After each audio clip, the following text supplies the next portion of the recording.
The Struggling Artist Record Club is a vinyl record subscription service where I hunt and curate the best punk and punk-adjacent music out there and mail their record to your door each and every month. Imagine finding your new favorite band from across the country without ever having to leave the house. It doesn't get much better than that. The excitement of discovering new music just got that much easier. As a member of the Struggling Artist Record Club, you are going to receive some of the best music you've ever heard from bands you may never even heard of. Whether you've been collecting records for years or just starting out, the Struggling Artist Record Club is designed specifically for you.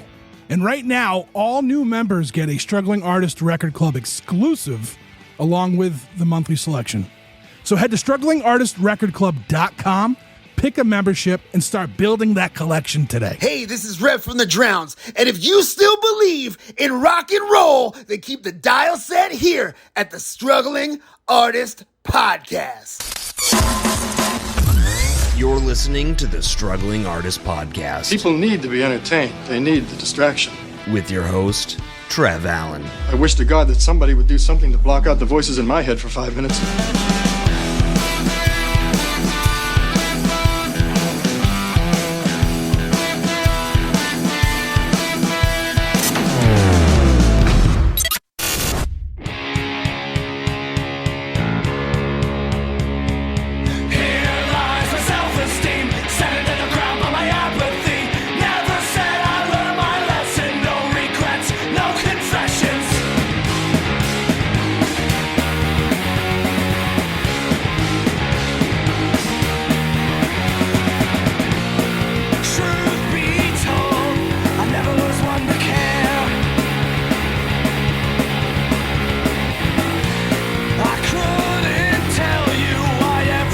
Struggling Artist Record Club recap for November's band called 40 Reps.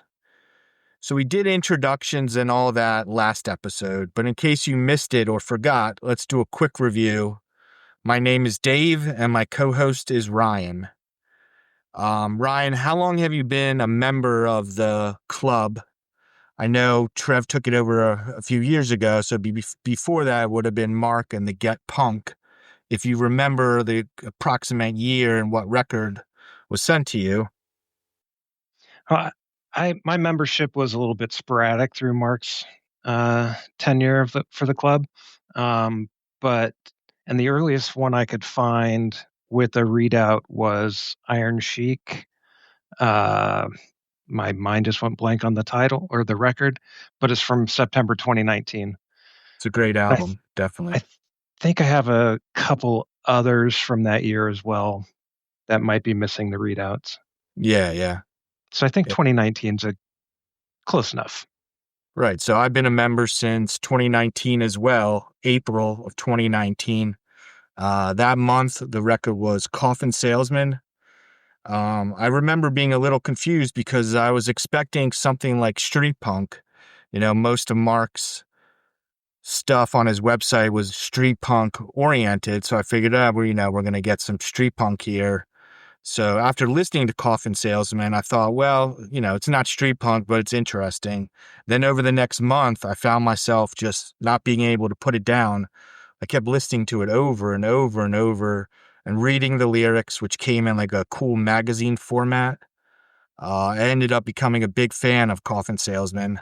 And then, of course, Trev sent out the new Coffin Salesman this past year, which I loved. Everyone seemed to like that album a lot. That's basically why I have not missed a single month since then. So it's almost 6 years straight of enjoying, I call them the monthly mystery records. It's almost, I just love when the mailman comes and I see that record. I have no idea what it's going to be. It's pretty much the highlight of my week when, you're in your 40s and all you do is work. You're like, oh, I'm going to get a mystery record. What the hell is it going to be? Yeah. So that was always great. When exactly. The post office would actually deliver my records. I know. I know you had some trouble in the past, right? Yeah. So, now we've also received a text from the artist known as Tim, who was the record club's October selection. So Ryan, if you want to read that. Yeah. So Tim said, I really appreciate all the kind words. I needed a lift. I'm glad the album connected with the new fellas. The songs aren't pro-religion if that's a hang-up, though. Very much not, actually. But to be fair, people would know that if I had provided lyric sheets. So Yeah. now that's based off of, as always, if you listen, I always make a comment about lyric sheets. So of course I had to last time. So he's just basically saying, Yeah. you would know if I was provided a lyric sheet. So anyway. Yeah. And I think in his defense, I might have, after hearing it a couple times, I might have just tuned out because I didn't have the lyric sheets. After hearing that, I need to go back and give him a good listen again. Right. Yeah. Continues. I'm glad they liked it. That fellow said he liked Praying for Rain until he realized it felt like a bad memory.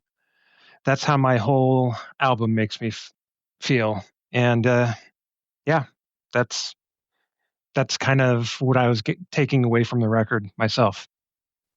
Right.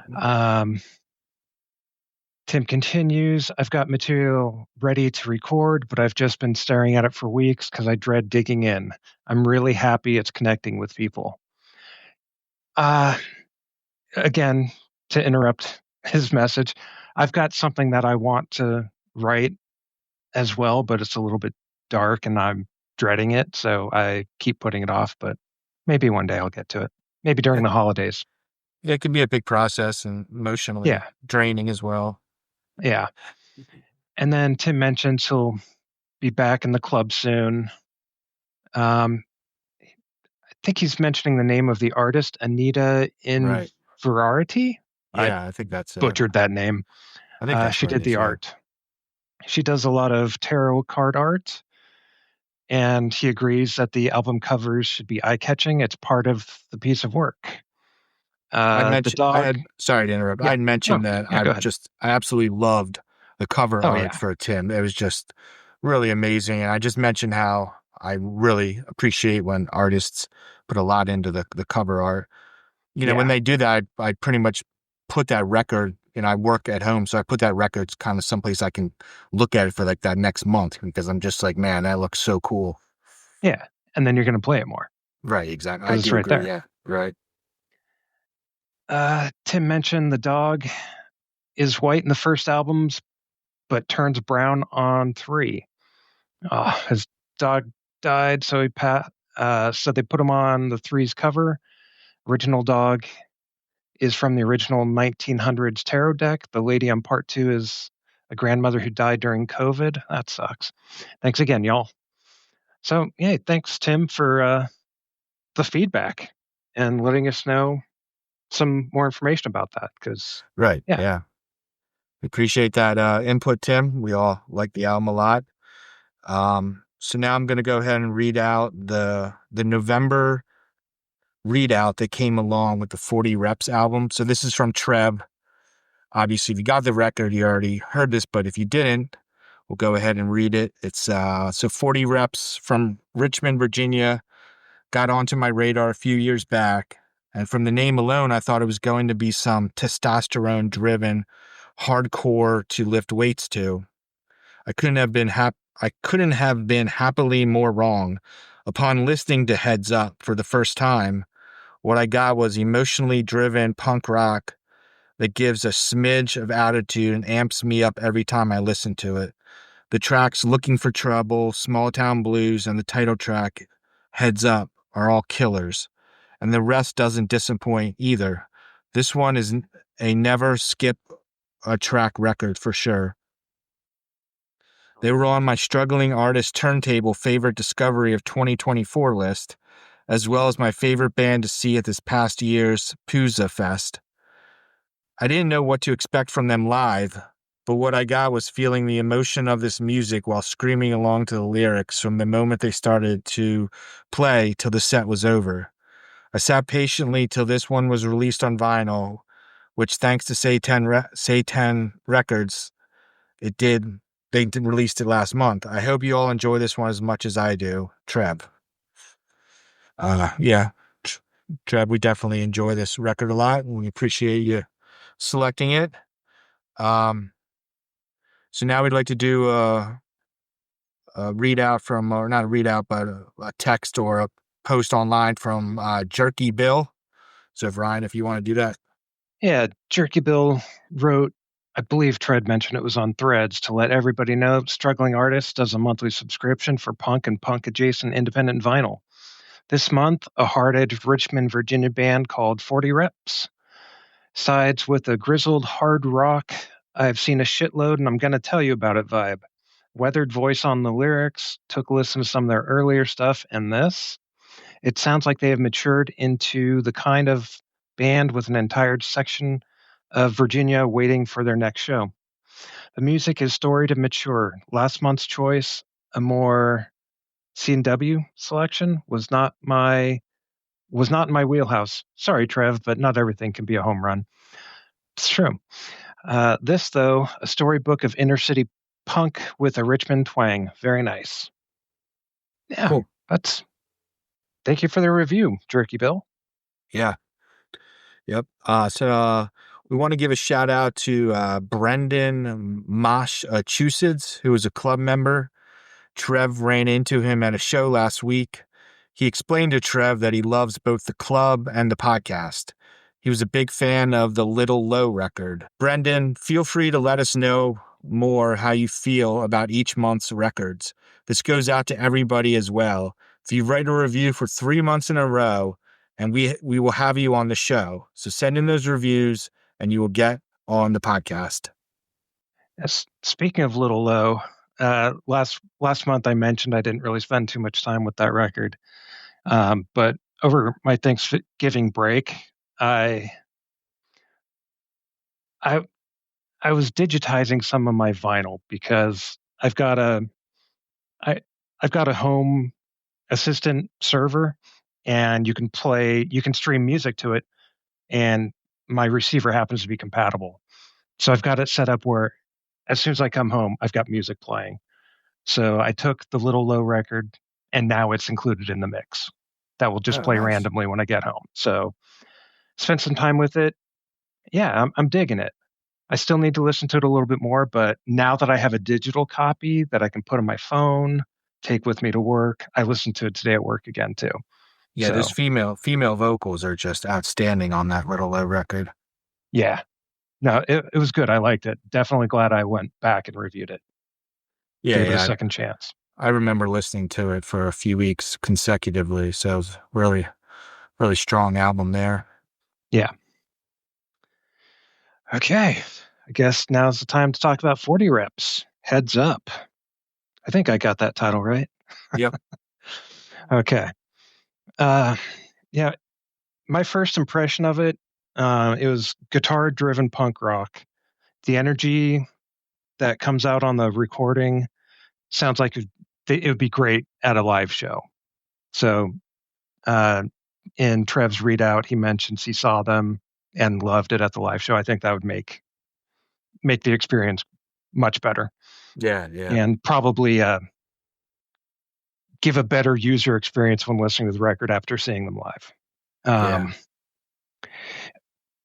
I didn't do my usual track by track because, as you're going to mention shortly, there were no lyrics. Yeah. And for whatever reason, I didn't have the energy to try to listen to it and write down some of the lyrics. I mean, there were some good ones, and I think I saw your preview, and you're going to be mentioning a lot of the stuff I was going to bring up anyway. So I'll let you cover all that. I won't steal it from you. Yeah.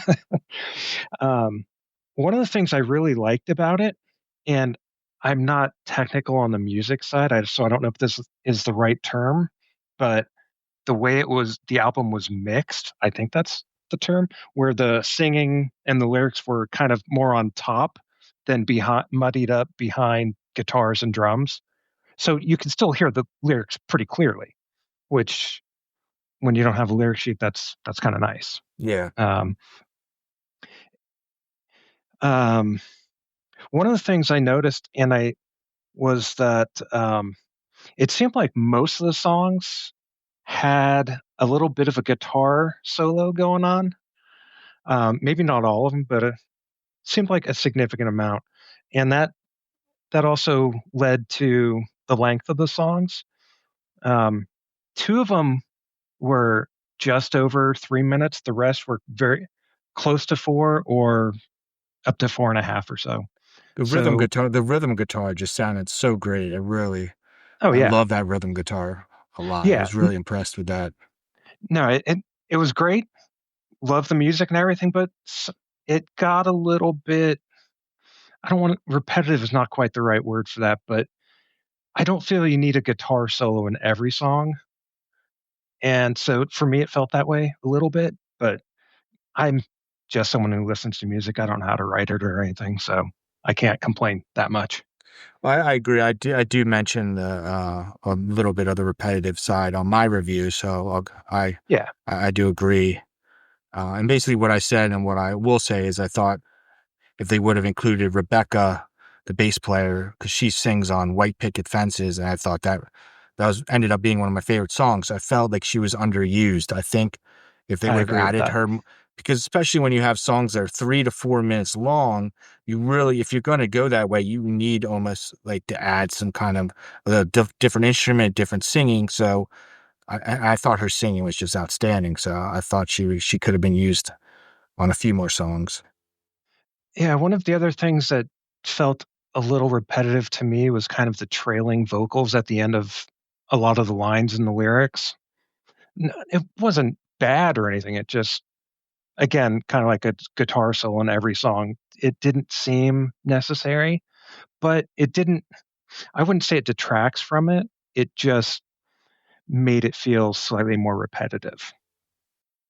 I know I heard when I listened to them on a podcast, he said he was kind of trying, as for the sound of his voice, kind of going after Ben Nichols of Lucerio, kind of that gruff.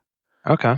Um, and then also Lauren Jane Grace of Against Me, kind of that combination of both of them. That was kind of the vocal stylings he was aiming for, which I think he definitely achieved with. Yeah. And then I think the last thing I wanted to say from my side was if you want to listen to a rock and roll record, put this one on and you're going to dig it. For me personally, because of some of the lengths of the songs, I think it'd be great in a mix. When I hit shuffle, like on my streaming server, it'll fit in nicely. Yeah. So, yeah, I enjoyed the record. Yeah, it was a good record. Good pick, Trev. Cool. So, if you're familiar with my reviews, they tend to be a bit on the long side. So I'll go ahead and get started. So the album starts with the lyrics, late, late, I've been inside my head, cut off my friends, warm beer for my cold hands, hard habits for a soft man. The rest of the lyrics go on to describe how life is always a struggle and a battle, but you can't let it defeat you. The chorus includes the line, you got to keep your head up, kid. I always say music saved my life, and I still believe that. That line, you got to keep your head up, kid, really means a lot to me.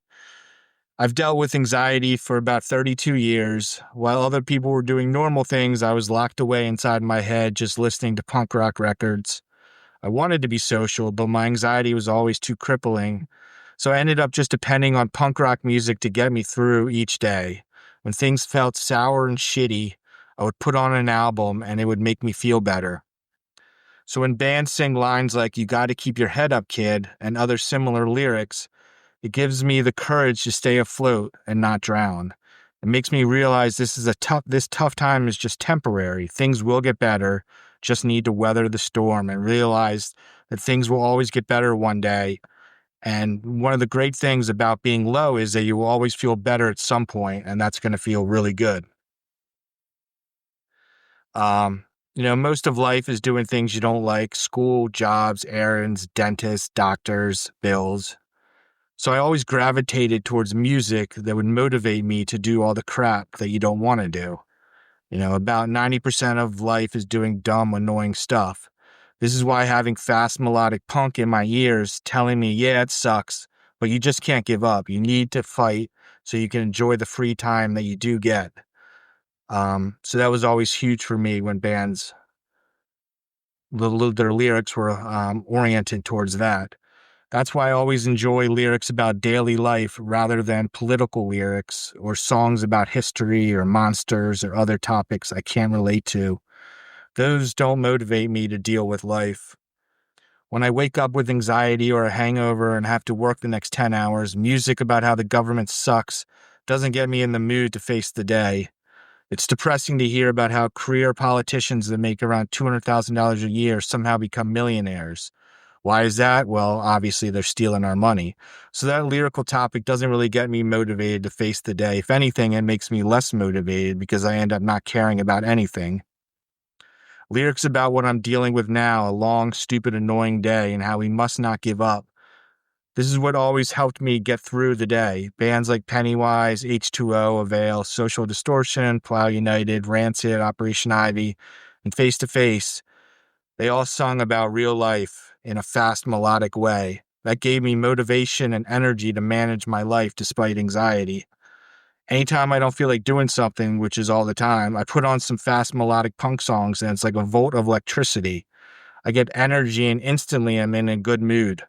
I found this to be the case with 40 Reps. Anytime I put this album on the past month, I instantly felt better. I got bursts of energy like drinking coffee and I was able to get stuff done around the house, which is mostly what being an adult is. Back to the lyric of I've been inside my head. Being stuck inside your head is one of the worst parts of anxiety. Constantly thinking, what's wrong with me? Am I going to be okay? Why is my heart racing? Why does my stomach hurt? Why am I dizzy? What I didn't know because no one told me or I refused to listen is that the worst thing you can do is stay stuck inside your head. The more you think about your symptoms and worry, the worse it gets. You're just adding fuel to the fire. What I've learned recently is the best way to deal with anxiety is to get it out of your head, to get out of your head.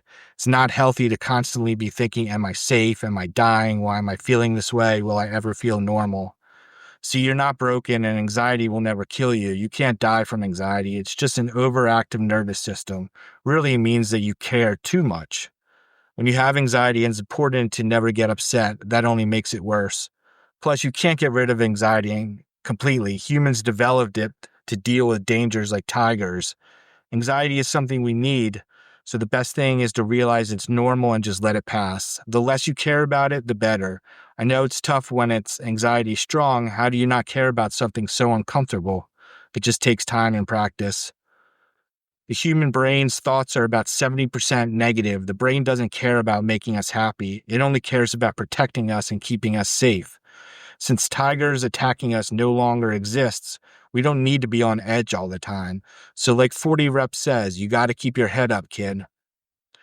Now, I send people lists on how to deal with anxiety all the time. If you're ever interested, hit me up at goodnight-13@hotmail.com and I'll send you a list of ways you can cope.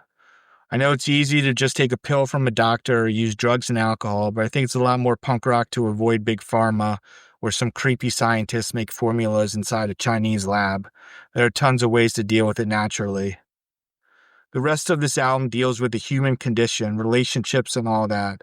There's no lyric sheet, so it's tough to tell exactly what the subject matter is about.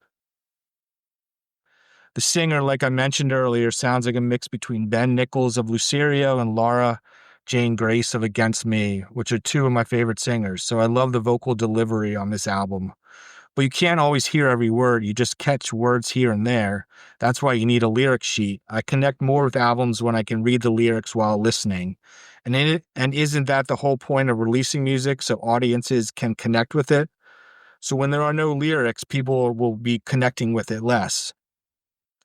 I feel like this album combines 4 bands I like a lot: Gaslight Anthem, Against Me, The Flatliners, and Lucirio.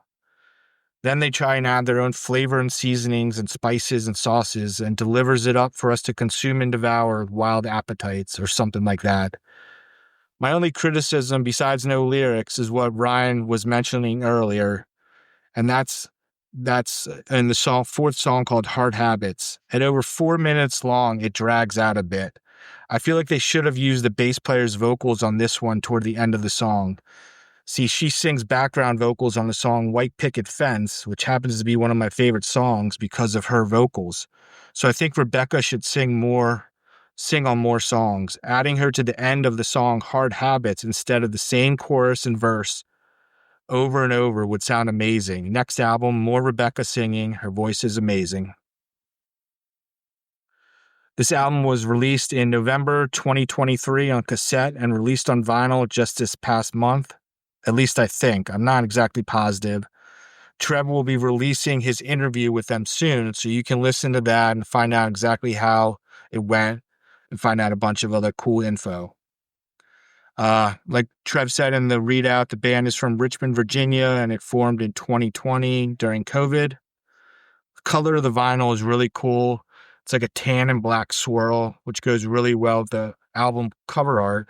Just needs a lyric sheet, and it would be the perfect package. I'm gonna say one other thing to make a perfect package.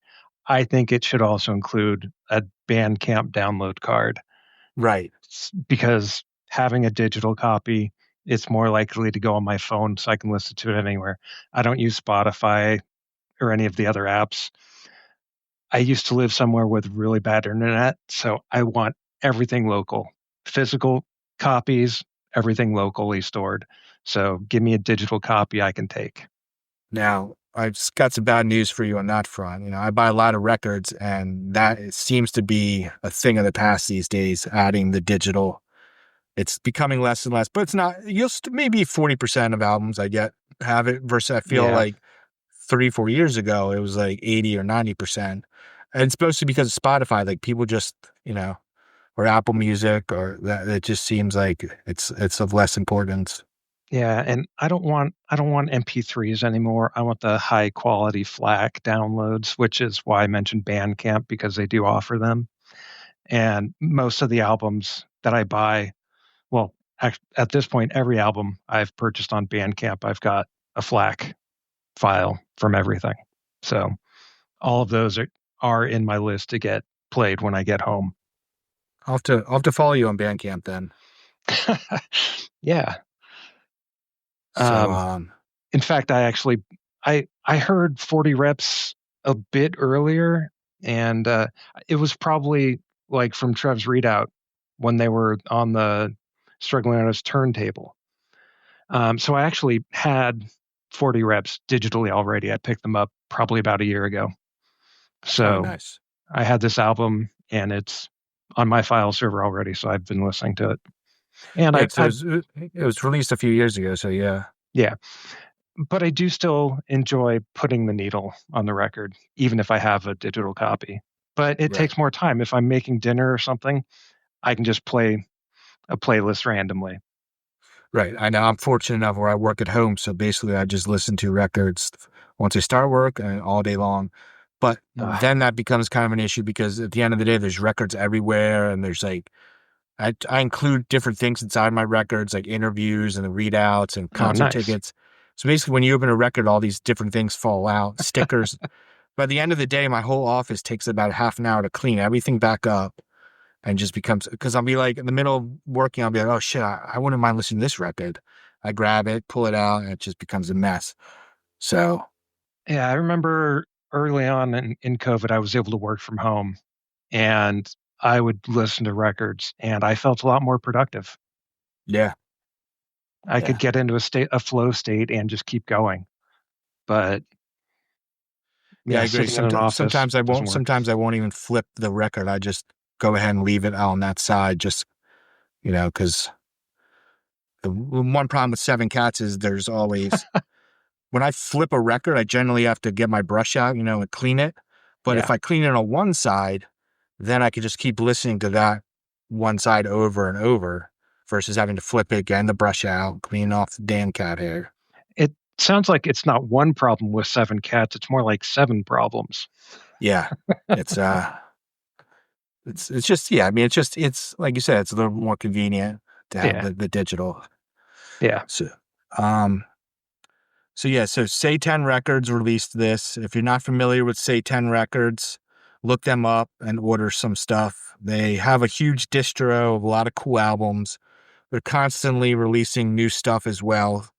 I order from them a few times a year. I think my last one was the new Rebelmatic album. Then I picked up a bunch of other stuff. So yeah, are you familiar with their website and ordering from them at all, Brian? I don't recall ever ordering from them before, but I did Right. take a look at their site, and Yeah. I did see a few things that I will probably go back and pick up. Yeah, probably next week. And what's interesting too about them is they tell you how much the exact amount of stock they have left. Oh So yeah, I like that. if you see something you like and you don't have the funds right now, but it says they have 200, well, you can Yeah. wait a little bit versus, if you see something you really like, they don't tell you how much. Well, they could have 2 left. And you might be like, shit, I need to put it on my credit card. And your credit card, you don't have money for that. The guy Trev interviewed sometime within the last month or so. I can't remember if it's DCX, PCX, Oh, yeah, whatever. DC, yeah. Yeah. DC Live. I already put in like 4 orders from them, and they wow. also do show quantity left. Oh, okay. So yeah, just that, like a lyric sheet, knowing how many are left is great. Right. I agree. I don't think it's something that a lot of companies do. Yeah. But it's definitely helpful. Yeah. It helps you make a decision about what you're buying, or Right. if you can put it off. Yeah. So, if you're familiar with the record recap, I usually write a fictional story about the band and the album. And if you're wondering why I do this nonsense, it's because I'm trying to add something fresh to the review process. So far, no one's told me no, or stop it, or it sucks. So until then, I'm going to keep writing these silly little stories. You did give out your email address earlier, so now you can get some of those notes. Ah, right. Not from me, of course. I enjoy them. Yeah. So here we go. Tommy, we need to talk. I can't right now, Mom. I'm an artist and I'm in the flow state. This art piece is something special. If I stop now, I'll lose my momentum. Son, nobody wants your damn artwork made from empty 40-ounce malt liquor bottles. Now, your mother and I need to talk to you, his dad said in a stern voice.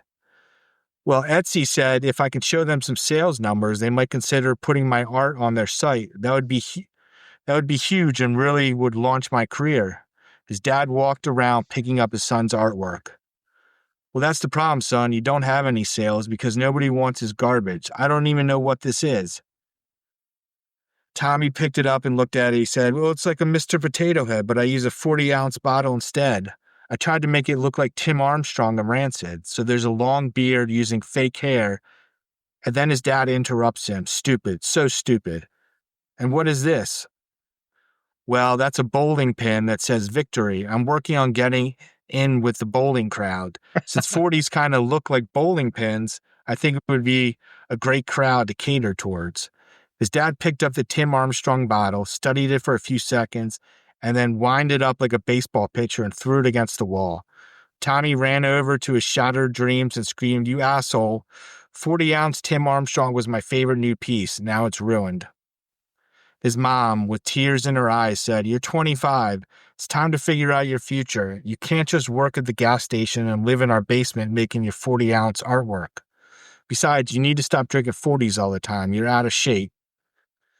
I'm not just going to dump the 40s down the drain, Mom, so of course I have to drink them, he said, pulling the shirt over his beer gut. He made a face at his mom like, come on, Mom, what is this, amateur hour?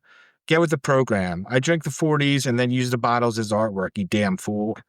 But since they let him live rent-free in their basement, he didn't say what he was really thinking. A month went by and Tommy knew his parents were serious when they started charging him $200 a month for rent. It was still insanely cheap, but that was $200 less for his art. He needed to make some changes. He spent the night brainstorming and only allowed himself to drink 140 instead of the usual 3. He finally admitted to himself that his dream of being a 40-ounce artist was not going to work. He had no sales, no customers, and it was not healthy drinking 3 of them each night. As he cleaned up his piles and piles of empty 40 bottles, he noticed the exercise actually started to feel good. And that's when it hit him. He would start an exercise program for punks called 40 reps. Instead of weights, they would use 40-ounce bottles. He knew punks hated gyms. The jocks didn't like seeing mohawks in their area, so they could mess with the punks and causing them to. So they messed with all the punks, causing them to hate gyms. He figured he could shed a few pounds too. These 40 ounces had a lot of calories. He decided to email Old English 800 with his idea. Maybe they would give him a discount or sponsor him. A week later, Old E responded saying they would give him free 40s, and they wanted to run commercials and advertisements showcasing how 40 ounces was not just an urban or misfit type of beverage. Punks immediately loved the idea. After running a few miles, they could drink a free 40-ounce. Instead of lifting weights, they could lift 40-ounce bottles and then chug the 40 when finished. Edward 40 Hands, based on the movie Edward Scissorhands, was a popular game where you duct taped 40s to your hands and you had to drink them before using the bathroom. This time they incorporated running 1 mile while doing it. It started to get really trendy. Even jocks started showing up. At first, the punks clashed with them. This was their version of the gym. If they hated us, then we hated them. But eventually everyone was buzzed or drunk all the time, so the hate faded away and everyone got along. People of all ages started joining the 40-ounce exercise programs. They checked IDs to make sure everyone was of age. Lots of grandmothers were showing up. Their favorite was picking up the 40-ounce and bringing it above their heads and putting it back down to their feet. They would do 3 sets of 10. Then, of course, they would chug the shit out of the Old E while blasting some Wu-Tang. They felt young and alive. That's exactly what my grandmother did. And can you picture our grandmothers doing that? I saw her do it last summer. Wow, so there you go. Awesome. Now, Planet Fitness, jealous that people weren't coming to their gym anymore, ended up getting a sponsorship from Colt 45. But people found it lame that they were trying to cash in on this idea, so it backfired. They were then stuck with skids of Colt 45, which of course somebody ended up stealing all the Colt 45 one night. A year later, as Tommy was moving out of his parents' basement into a new house he bought from being the CEO of 40 Reps, he told his parents, "Thank you for caring about me and pushing me to follow my dreams." They looked puzzled. They told him to quit his dreams, that working with 40 ounces was the dumbest idea of all time. Tommy cracked open a 40-ouncer, and within 15 minutes, he finished it while talking to his parents. He then threw it against their kitchen wall and drunkenly stumbled out of his parents' house, driving away in the sunset with a blood alcohol limit twice the legal limit. So this story was actually inspired after listening to a podcast about the band 40 Reps. So they talked about how they did get emails from people who were into weightlifting because their band's called 40 Reps. They just found that online and they figured, 40 Reps must be some kind of weightlifting company. So they would email 40 Reps, the band, asking for like tips or how their company worked and all that. Of course, they had to say we're a band. So that's how I felt compelled to write a story like that. I hope they enjoyed it. And actually, how they got the name 40 Reps was they were brainstorming for band names, and Rebecca, bass player, said, I've never been in a band where there was a numerical number. And then someone said, what about 40 reps? And then that's how it stuck. So then, on a sad note, the Kilograms, which released one of the best albums of 2025 and was May's record of the month, broke up today. Just want to say they will be missed. I thought they just put out an EP too. They did, yes. Oh. The Knife, Something of the Knife. And that was their last. So I want to say the Kilograms, a great band, and they will be missed. Yeah. And breaking news. You heard it here first. Yep, you heard it. Well, it's probably be a few weeks from now, so you probably have already heard it. So, but yes, but you said it here first. Yeah, I said it here first. Do you have any other things to say about 40 Reps, Ryan? Well, you know what? I like the way that Tim reached out with the review of our review. So if any of the band members and 40 reps are listening to this, they can review our review as well. I think that we should get that going. It's a great idea, right? I know when I did it's the up to review. them. I know when I did the review for Radar Waves, he contacted Trev, and he seemed to like. Actually, quite a few bands have contacted Trev after my story, and actually some people have contacted me as well, send me some Nice. emails. So I think these stories, people seem to enjoy them, as stupid as they are. But I got to say, for this story, I didn't really come up with it. They said it on the podcast. They just said it would be funny if there was an exercise program using 40s. So I just ran with that idea. So hopefully they enjoyed it. So what you're saying is there is some truth in this story. Right. Exactly. So Trev always likes to scream, "It's fictional, it's fictional." Well, I mean, this one is still fictional, but there is some truth to it, since the band really thought it would be funny if that's what, if it was something like that actually existed. So I decided to work with that. And to be fair, we don't know it doesn't exist. Right. Exactly. I mean, Edward 40 hands definitely exist. I know I've done that. Me and my friends back in the day. Did you ever do that? No, I didn't. Yeah, so you just duct tape 40s to your hands, and you can't use the restroom until you finish the 40s. So, obviously some people had some accidents, so. Good. Makes it more fun. Yeah, exactly. I guess this is where we could talk about things that we got coming up too. I only mentioned that because you brought up H2O during your review. Yes, I love H2O.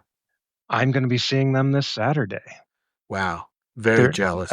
Bouncing Souls are coming through with their East Coast Fuck You tour. So it's Bouncing Souls, H2O, Dave House, if that's how you pronounce his name, I'm not sure. And I think Mercy Union was the fourth. Wow. So looking forward to that. That's going to be a great show. H2O. So when I grew up as a kid, there was always bands that you saw. Basically, it felt like every 4 months in this place called the Trocadero in Philadelphia. And there's 3 main bands: H2O, the Bouncing Souls, and the Mighty Mighty Bosstones. Seemed like they played nonstop. So I have strong, nostalgia feelings when it comes to seeing H2O live, and the Bouncing Souls as well. It was always those two. So when I saw they were touring together again, honestly, I thought, wow, that was really cool, because back in the day, that's what it was all the time. Yeah, and of course, tonight I'm wearing my Off With Their Heads tour shirt from a couple weeks back. Oh, yeah. I actually got into H2O. Oh, we were on a family trip back east. So we were driving somewhere in Pennsylvania, and we stopped at a place where there was a CD store way back then. And I saw they were on Epitaph, and I think it was Faster Than the World. And I just bought that just because it was Epitaph, and dug it. So, yeah, I've got most of their CDs for several years after that. Yeah, great live band. So you're going to have a lot of fun with that. Yeah, I'm hoping they've got vinyl. Yeah. Definitely grab some. Yeah, I'm looking forward to that show. Yeah, it'll be a lot of fun. Do you have any shows coming up? No, I just had Hot Water Music recently, a few weeks ago. So I don't have anything else in the pipeline after that. So last year was a good year. I got to see Hot Water Music, and then Chuck Reagan solo, and then I got to see the Dreadnoughts and the Rum Jacks. So all 4 artists that are some of my favorite ones. So it was a good year. Yeah. So. Yeah, same. It was a good year for me as well. I got to see Chuck Reagan and Hot Water Music, both, myself as well. But West Coast, I also got to see Swingin' Utters. Oh, wow. 3rd time I've seen them. Always enjoy their show. Yeah, they're great live. Yeah. And one of my favorite bands of all time. Yeah. Earlier this year, of course, I also saw the Drowns. and Lower Class Brats. Oh, wow. Yeah, Lower Class played here a few weeks ago. Unfortunately, I didn't get to see that. Yeah, they played with the Drowns 2 shows. Not quite back to back, but a month or two apart. Their last album was amazing. So if you haven't heard that, it's so good. I guess I haven't heard it, but I bought it. Yeah. It's just in the pile that I haven't gotten to yet. So yeah. Need to make some time, obviously. I think during the holiday break, get a week and a half off from work or so. Might do some updates for the website, and listen to a bunch of music. Yeah, it sounds like you got some of it piling up. Yeah. Yeah, it's time to listen to music. I hear you.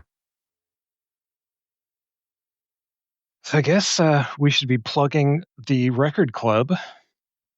So I would think some of the listeners here are members, but if you're not a member yet, you should head on over to the website and join up. I think it's 1 month, 3 months, and 6 months, maybe a year. I don't know if there's 3 or 4 different options, but try it for a month at least. I say go 3 months just so you get a little variety mixed in. Yeah, like I said, I've done it for 6 years in a row without missing a single month, so it's good stuff. Yeah, I've been consistent for Trev's tenure, but I was a little bit sporadic with Mark. But yeah, I regret missing some of those records. So yeah, definitely join up. You're going to get some punk adjacent, like we read Tim's review of our review. And so if you missed the previous episode, you can go back and hear that as well. And also hear us introduce ourselves a little bit more. But yeah, like you mentioned, music saved your life or helped you get through it, or however you want to put it. I was when you're talking about some of your anxiety issues, I was just thinking to myself, man, that's kind of, I'm coming from anxiety from a different area, because I had chronic depression my entire life. And until about 1.5 years, actually coming up on 2 years now, I think, where I finally, through therapy, got through some of the depression, I didn't realize I had anxiety too. My baseline was depression. So in a weird, twisted way, I actually preferred the depression because I still got shit done. Yeah. Now that I've got anxiety at the top, now I don't want to do shit. Yeah. So it's not easy. Yeah, I'm working through it. I'm getting there, but yeah, definitely music helps a lot. Even Clear the Air 2 years ago, I get a different feeling from it now that anxiety is at the top of the list instead of depression. Yeah. So yeah, mental health issues suck. So you got to keep fighting through them. That's the key. You always just don't give up. Put on your favorite albums, and you'll get through it. It's really as simple as that, at least for me. No, I would add, for me, it's music and humor. Humor in a lot of ways. I've spent a little bit of time in the hospital with the spinal fusion, and so making myself laugh to get through some of that pain. Yeah. And even the lingering pain that still comes now and then. Yeah. I discovered laughter as well in the past few months. I find that makes things a lot better as well with my anxiety. Yeah. If you don't take life as seriously, just be like, laugh. If something annoys you, instead of getting upset, if you just laugh it out and then just move on with your day, makes it a lot easier. Yeah. Sometimes you can't laugh right away, but when you can, yeah. Right. Definitely. When you're dwelling on it, think of a funny way instead of dwelling on the negative. I know. That was my biggest problem, is I always focused on the negative. I just learned recently, after listening to a million different books and whatever, that I was actually causing it by being so negative. Yeah, is that where you become whatever you're focusing on? That kind Yeah. of, yeah. I've heard that similar thing, but yeah. So join the podcast or join the record club, listen to the podcasts, and follow us. Click like and subscribe, and follow us all on Facebook, Twitter, Blue Sky, whatever, wherever we are. Sounds good. I'll let Trev announce all of our handles on his own, because I'm sure he Yeah. has them. Oh, and don't forget to call in the number that Trev's also going to mention to leave a voicemail for the end of the year episode on the main podcast. And if you post on Instagram, there's hashtag Struggling Artist Record Club. I don't think anyone uses that. I still sometimes do, if I remember. Yeah, I don't really post on Instagram that much. I just kind of use it to find out when bands are coming through town. Yeah. After I move and get a wood shop set up again, I'll definitely be posting some pictures of my woodworking again, though.